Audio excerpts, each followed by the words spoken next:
والصلاة والسلام على سيد الأنبياء والمرسلين أما بعد فقد قال الله عز وجل أعوذ بالله من الشيطان الرجيم بسم الله الرحمن الرحيم فبما رحمة من الله لنت لهم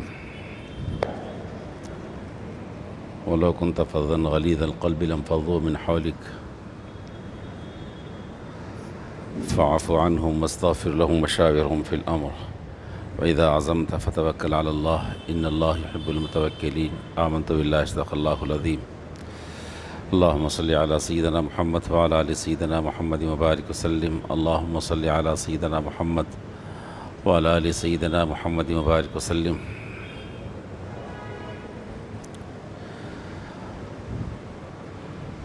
محترم حاضرین کرام،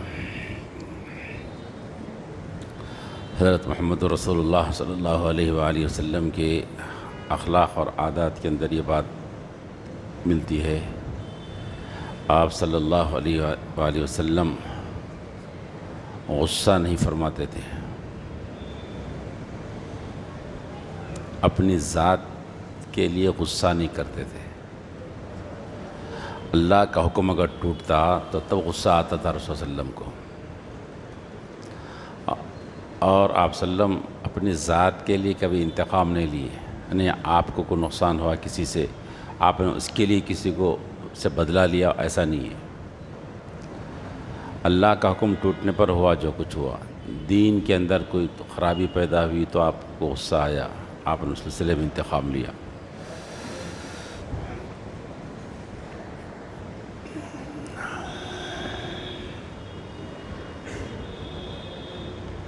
یہ بات ہم کو اپنے گھروں میں بھی اپنی ذات میں بھی دیکھنا چاہیے کہ ہم کو جو غصہ آتا ہے ہماری ذات کے لیے غصہ آتا ہے یا ہمیں دین کی خاطر غصہ آتا ہے۔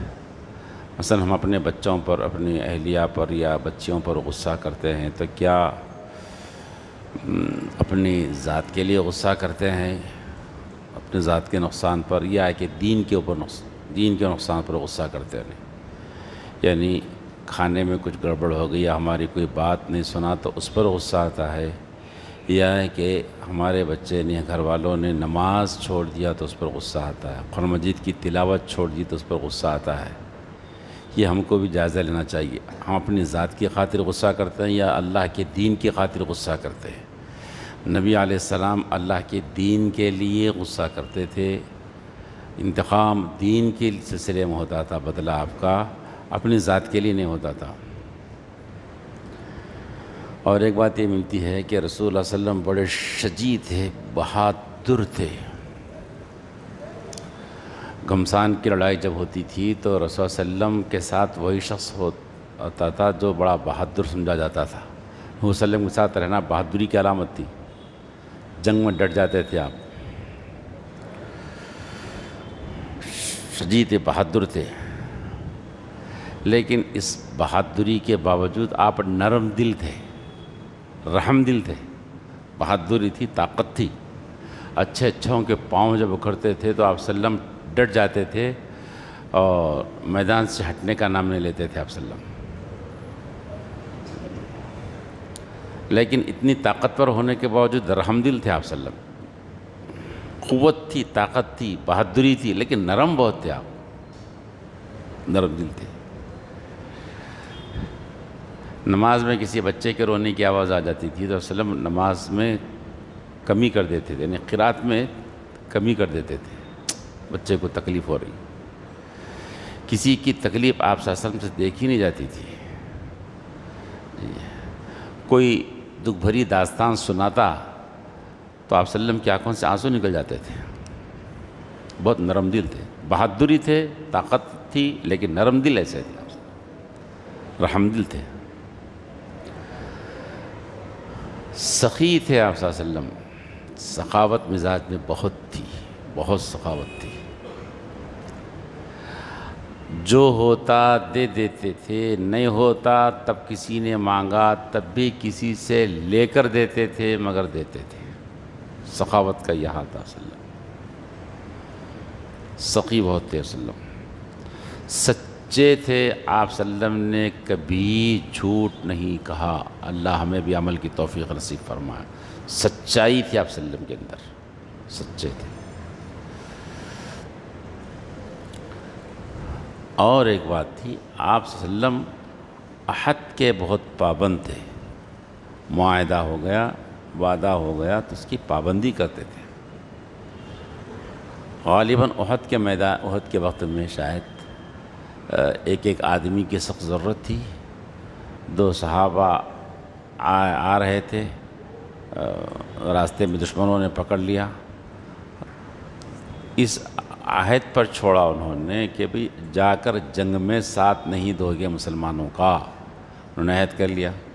وہ آ گئے وسلم پاس اور قصہ سنایا کیسا ہوا، ہم نے ایسا عہد کیا، اور ساتھ میں انہوں نے یہ بھی کہا کہ یہ مجبوری کا عہد تھا یا رسول اللہ، اب ہم لڑیں گے، مجبوری میں جان چھوڑا کے آنا تھا بلکہ عہد کرے لیکن ہم لڑیں گے۔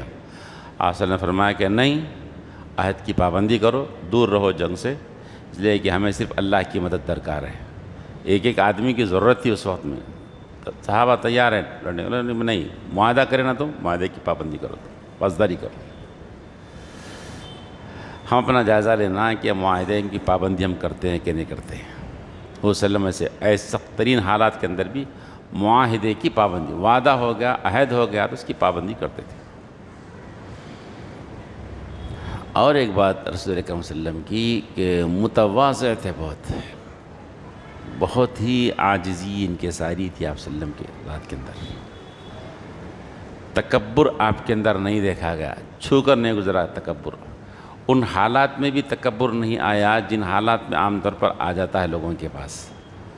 جیسے فتح مکہ ہوا، فاتح بن کر آ رہے ہیں، فاتح بن کر مکہ المکرمہ میں داخل ہو رہے ہیں، اور کتنی بڑی جنگ کے بعد، کتنے بڑے حالات کے بعد میں فتح نصیب ہوئی، آپ صلی اللہ علیہ وسلم کو فتح ملی ہے، لیکن آ رہے ہیں تو وہ ہنگامہ، گڑبڑ نہیں تھی۔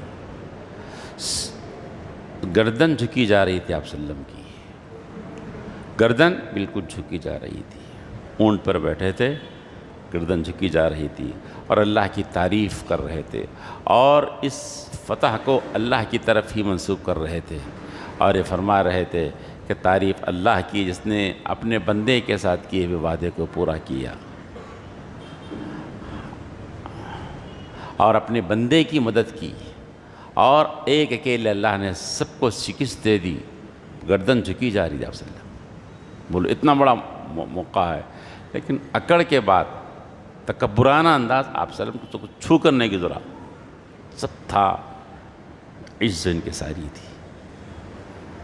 بہت بڑی دولت ہے دوستو، عزت انکساری آ جائے کسی کے پاس، تواضع آ جائے، بہت بڑی بات ہے، اور بالخصوص اس وقت میں جب کہ اللہ نے بہت کچھ دے رکھا ہے ہر اعتبار سے، اس وقت بھی آدمی سراپا عزت انکسار کا پیکر بن جائے، جھکی جائے گردن اس کی خدا واحد کے سامنے، اور بڑے بول لوگوں کے سامنے بھی نہ آئے، بہت بڑی بات ہے۔ یہ رسول اکرم صلی اللہ علیہ وسلم کی سیرت کا ایک حصہ ہے۔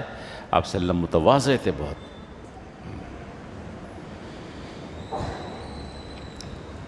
اور ایک بات یہ تھی کہ آپ صلی اللہ علیہ وسلم کی سیرت کا ایک پہلو یہ ہے کہ آپ بڑے عفیف تھے، پاک دامن تھے آپ۔ پوری حیات طیبہ میں آپ نے کبھی بھی اپنی منکوحہ کے علاوہ، باندی کے علاوہ کسی کو، آپ کی کسی عورت پر کو آپ کے ہاتھ مبارک نے چھوا نہیں کبھی۔ اتنے پاک دامن تھے رسول اکرم صلی اللہ علیہ وسلم، کبھی نہیں چھوا، انتہائی پاک عفیف تھے۔ اور ایک بات یہ تھی کہ آپ صلی اللہ علیہ وسلم کی سیرت کا ایک حصہ یہ ہے کہ آپ صلی اللہ علیہ وسلم اپنے اصحاب کا بڑا اکرام کرتے تھے، عزت کرتے تھے، اپنے صحابہ کی، رفقا کی بہت عزت کرتے تھے آپ صلی اللہ علیہ وسلم۔ وہ سب کے سب تو جان نچھاور کرنے والے تھے، وہ سب کے سب تو جھکے جاتے تھے رسول اللہ علیہ وسلم کے سامنے، لیکن آپ صلی اللہ علیہ وسلم ان کا اکرام کرتے تھے۔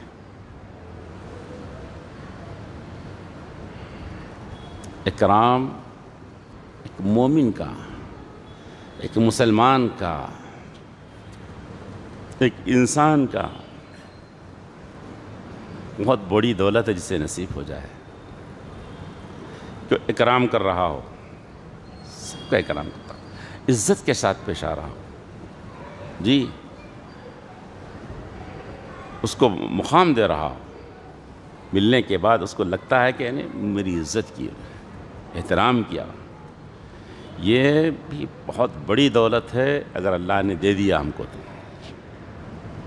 اس وقت بھی ہم اکرام کریں جبکہ سامنے والی کوئی حیثیت نہیں ہے، چھوٹا آدمی ہے، تب بھی اس بیس پر، اس بنیاد پر کہ یہ اللہ کا بندہ ہے، یہ اللہ کی مخلوق ہے، عزت کر رہے ہیں، احترام کر رہے ہوں۔ میں نے سنایا تھا نا مسیح الامت رحمۃ اللہ علیہ کا واقعہ، میرے استاذ محترم کے ذریعے سے سنا میں نے، کہ وہ آ رہے تھے حضرت مسیح اللہ خان صاحب رحمۃ اللہ علیہ کے ساتھ، لوگ بھی تھے، راستے میں ایک مرا ہوا چوہا پڑا ہوا تھا، تو راستے میں ہے تو انہوں نے پاؤں سے ہٹا دیا، پاؤں سے، ایک صاحب نے آگے بڑھ کے پاؤں سے اس کو ہٹا دیا، مرا ہوا چوہا ہے۔ اور ایک میرے دوستو کیا بتاؤں، حضرت نے فرمایا کیا کیا تم نے؟ حضرت مرا ہوا چوہا تھا۔ بولے اللہ کی مخلوق تھی نا، بولے وہ پاؤں سے تم نے ہٹایا، کسی کاڑی سے، کسی لکڑی سے تم ہٹا سکتے تھے اس کو، اللہ کی مخلوق ہے نا، مرا ہوا چوہا، مرا ہوا چوہا، اس کے کی عزت کے لیے حضرت فرما رہے ہیں کہ اللہ کی مخلوق ہے، اس کے ساتھ یہ سلوک کیا، پیروں سے کیوں ہٹاتے ہو؟ جائزہ لو ہم اپنا۔ اور آپ صلی اللہ علیہ وسلم کی سیرت میں بات ملتی ہے، کبھی آپ صلی اللہ علیہ وسلم نے اپنے رفقا صحابہ کی طرف پیر پھیلا کر نہیں بیٹھے، آپ کبھی نہیں بیٹھے، پیر پھیلایا نہیں۔ اپنے بیٹھک ہوتی تو اپنے گھٹنے رسول صلی اللہ علیہ وسلم اپنے صحابہ کے گھٹنوں کے آگے نہیں کرتے، ساتھ رہتے تھے، چلتے تھے تو صحابہ کو بولتے تھے پیچھے مت چلو، ساتھ چلو یا پھر آگے بڑھ جاؤ، پیچھے نہیں، پیچھے۔ صلاۃ و سلام محمد صلی اللہ علیہ وسلم کی سیرت پر، سیرت طیبہ کی گوشوں پر آپ صلی اللہ علیہ وسلم پر صلاۃ و سلام ہو۔ کیا سیرت تھی آپ صلی اللہ علیہ وسلم کی، کیا کردار تھا صاحب، کاش کہ ہمیں موت تک بھی نصیب ہو جائے تو بڑی بات ہے صاحب، بڑی بات ہے جی۔ پیر پھیلا کر نہیں بیٹھتے تھے، گھٹنے آگے نہیں کرتے تھے، ایک مخلوق کے ساتھ عزت کا، احترام کا معاملہ آپ نے کیا۔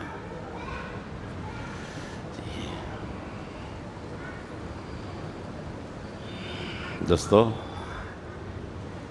عزت و احترام اور انسانیت کا اور مسلمانوں کا اکرام اور حقوق انسانی پر بول لینا، بیان کر لینا، یا کہ اس پر مقالہ لکھ دینا یا اس پر کانفرنس کر دینا بہت آسان، بہت آسان، بہت آسان۔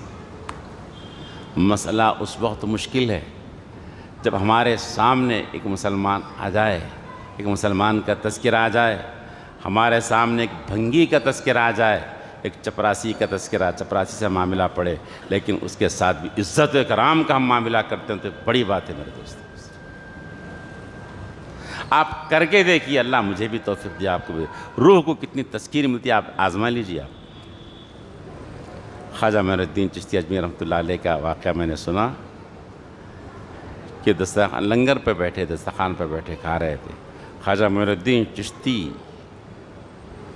جی، لاکھوں لوگ جن کے ہاتھ پر اسلام قبول کیے، ان کا دسترخوان ہے، کیا دسترخ ہے، وہ بڑے بڑے لوگ بیٹھے ہوئے ہیں جی، آپ بیٹھے ہوئے کھانا کھا رہے ہیں، آپ کی نظر پڑی کہ ایک بھنگی، اس زمانے میں میتھر تھے، ہم بھی اپنے بچپن میں میتھروں کو دیکھا ہے، وہ غلازت بالٹی میں اٹھا کے لے کے جاتے تھے، میتھر کو دیکھا، بلایا اس کو، بالٹی ساتھ ہے اس کی، کھانا کھا لو ساتھ، کہا کہ گندگی ہے، بولا رکھ دو ایک طرف، کھا لو ساتھ۔ ہم تو اپنے گھر کے نوکر کو اپنے ساتھ بٹھانے کو تیار نہیں، ہم اپنے ڈرائیور کو اپنے ساتھ بٹھانے کو تیار نہیں، ہم اپنی بہوؤں کو ساتھ بٹھا کے کھلانے کے روادار نہیں۔ کبھی ہوا کہ ہم اپنی گھر کی نوکرانیوں کو برتن دھونے والیوں کو بھی ہماری گھر کی خواتین سے بٹھا کر کھلایا ہو۔ ارے وہ دلت کا سمجھنا، پسماندہ لوگوں کا بول لینا الگ چیز ہے، لیکن ہم بھی ایسا کر رہے ہیں کیا؟ دیکھو سنا دسترخوان پہ جب بیٹھا کھانے کے لیے، اس سے پہلے کہ نوالا اترتا اس کی زبان سے کلمہ طیبہ لا الہ الا اللہ محمد رسول اللہ نکل گیا اور کلمہ توحید پڑھ کے اسلام میں داخل ہو گیا۔ یہ تھی عزت، اکرام، یہ میرے نبی صلی اللہ علیہ وسلم کی سیرت کا قصہ ہے دوستو۔ کہاں ہے آج ہم کہاں کھڑے ہیں؟ کیا ہم سے مسلمان محفوظ ہیں؟ میں غیر کی نہیں بات کر رہا ہوں، میں اپنی کی بات کر رہا ہوں۔ کیا ہمارے زبانوں سے، ہمارے ہاتھ پیر سے کیا کہ مسلمانوں کی عزت اور آبرو محفوظ ہے؟ جو ہمارے خیالات، جس کے خیالات ہم سے نہیں ملتے، جو ہمارے کسی چیز کا دشمن بن گیا، بس سمجھو کہ حلال ہو گئی اس کے لیے، اب اس کی عزتیں، جی اس کا اکرام برخاست ہو گیا، سب ختم ہو گیا۔ میرے بھائیو، بزرگوں، دوستو، رسول کی سیرت کسی بھی کتاب میں پڑھ لو آپ نے اپنوں کا تو اپنا، میرے دوستو، دشمنوں کا بھی آپ نے اکرام کیا ہے، عزت کی، احترام کیا۔ آپ تاریخ کی سیرت کو پڑھ لو میرے دوستو۔ مجھے خوشی ہوئی، گزشتہ نماز کے بعد میں کچھ احباب آئے اور آ کر سیرت کی کتاب کون سی لکھ لیے۔ اللہ کرے کہ سب کو ایسی توفیق ہو، ہم اپنے گھروں میں سیرت کی کتابیں پڑھ لیں۔ ایک سے زائد احباب آئے اور آ کر سیرت کی کتاب کے بارے میں حوالہ پوچھا، انہوں نے نام پوچھا، انہوں نے نام لکھ کر دیا۔ بہت خوشی ہوئی کہ اللہ تعالی ہم سب کو اپنے گھروں میں اللہ کے رسول کی سیرت کو پڑھنے کی توفیق نصیب فرمائے۔ میں بتا رہا ہوں نا میرے دوستو، سچ ہے یہ بات۔ قرآن مجید کا درس ہوتا ہے، احادیث کا درس ہوتا ہے، فقہ کا بھی درس ہو جاتا ہے، لیکن ہماری مسجدیں، ہمارے مکاتب، ہمارے گھر، بلکہ یوں کہوں تو غلط نہ ہوگا، میرے دوست کہہ رہے تھے کہ ہمارے مدارس بھی سیرت طیبہ سے خالی ہیں۔ سیرت کی کون سی کتاب پڑھائی جاتی ہے ہمارے اسکولوں میں، مدرسوں میں، مکتبوں میں، مسجدوں میں؟ بتاؤ آپ، گھروں میں سیرت کی کتاب ہے کیا؟ بتاؤ آپ، سیرت کی کتاب۔ یہ بہت بڑا المیہ ہے ہمارا، بہت بڑا قصور ہو رہا ہے اس امت سے، سیرت کی کتابوں کو ہٹا دیا۔ آپ سیرت پڑھ جائیے، سیرت دیکھ لیجیے، آپ میرے نبی کی سیرت کیا تھی۔ آپ سیرت پڑھیں گے میرے دوستو، گھروں میں سیرت کی کتاب کو جاری کیجیے۔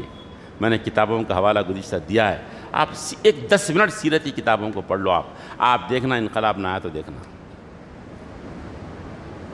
میرے دوستو، حضرت انس رضی اللہ تعالیٰ عنہ فرماتے ہیں، میرے نبی صلی اللہ علیہ وسلم کی خدمت کی، لگ بھگ 10 سال خدمت کیا۔ میں جب 8 سال کا تھا تب سے خدمت کر رہا تھا رسول اللہ صلی اللہ علیہ وسلم کی۔ مگر دوستو سنو، آپ نے فرمایا، حضرت انس کی روایت فرماتے ہیں، میرے نبی نے کبھی کسی کام کے اوپر جو میں نے نہیں کیا، مجھ سے نہیں پوچھا کہ بھیا کیوں نہیں کیے کام۔ کوئی چیز ٹوٹ جاتی کرتی تو کوئی دوسرے غصہ کرتے تو اصل بولا چھوڑ دو، تقدیر میں لکھا ہے ہو گیا، تقدیر میں لکھا تھا ہو گیا، کیوں ڈانٹ رہے ہو اس کو، چھوڑ دو۔ آپ سنو، آپ نے فرمایا سفر و حضر میں میں میرے نبی کے ساتھ تھا صلی اللہ علیہ وسلم، بخدا میں نے میرے نبی کی جتنی خدمت کی اس سے زیادہ میری نبی نے میری خدمت کی ہے۔ میں میرے نبی کی جتنی خدمت کیا ہوں اس سے زیادہ میرے نبی نے میری خدمت کی ہے۔ آج ہم کو، آج ہماری ساسیں بول سکتے ہیں بہو نے ہماری جتنی خدمت کی ہم ان سے زیادہ بہو کی خدمت کی بول سکتے ہیں؟ ہے اس پوزیشن میں کہ کوئی ساس یہ کہے کہ میری بہو نے کوئی کام غلط کیا تو میں نے اسے نہیں ڈانٹا؟ ہے اس پوزیشن میں؟ میں نے سمجھتا نہیں ہے۔ اگر یہ سیرت ہوتی ہمارے گھروں میں، ساس اور بہو کے جھگڑے ختم ہو جاتے، اور ہمارے کارخانوں میں ہوتے تو سیٹ اور نوکروں کے جھگڑے ختم ہو جاتے، اور کتنا پیار ہوتا، کتنی محبت ہوتی ان دونوں کے اندر، رحمت ہی رحمت۔ دوستو اللہ نے فرمایا نا، وَمَا أَرْسَلْنَاكَ إِلَّا رَحْمَةً لِلْعَالَمِينَ، ہم نے آپ کو کائنات کے لیے، عالموں کے لیے رحمت بنا کر بھیجا۔ کیا مطلب ہے؟ آپ کی پوری ادائیں، آپ کی پوری سیرت پوری انسانوں کے لیے رحمت ہی، اس کو فالو کرو، اس کو اپناؤ۔ گھر میں اپناؤ گے گھر میں رحمت آ جائے گی، مدرسوں میں اپناؤ مدرسوں میں رحمت آ جائے گی، کارخانوں میں اپناؤ کارخانوں میں رحمت آ جائے گی۔ جہاں جہاں سیرت النبی چلے گی صلی اللہ علیہ وسلم وہاں رحمت ہی رحمت، جہاں سے ہٹ جائے گی وہاں رحمتیں نہیں ہوگی، بھی زحمتیں ہوگی انسان۔ اللہ کرے کہ مجھے بھی اور آپ کو بھی سرور دو عالم محمد رسول صلی اللہ علیہ وسلم کی سیرت کو پڑھنے کی اور اس پر عمل کرنے کی توفیق نصیب فرمائے۔ ربنا تقبل منا انک انت السمیع العلیم وتب علینا انک انت التواب الرحیم۔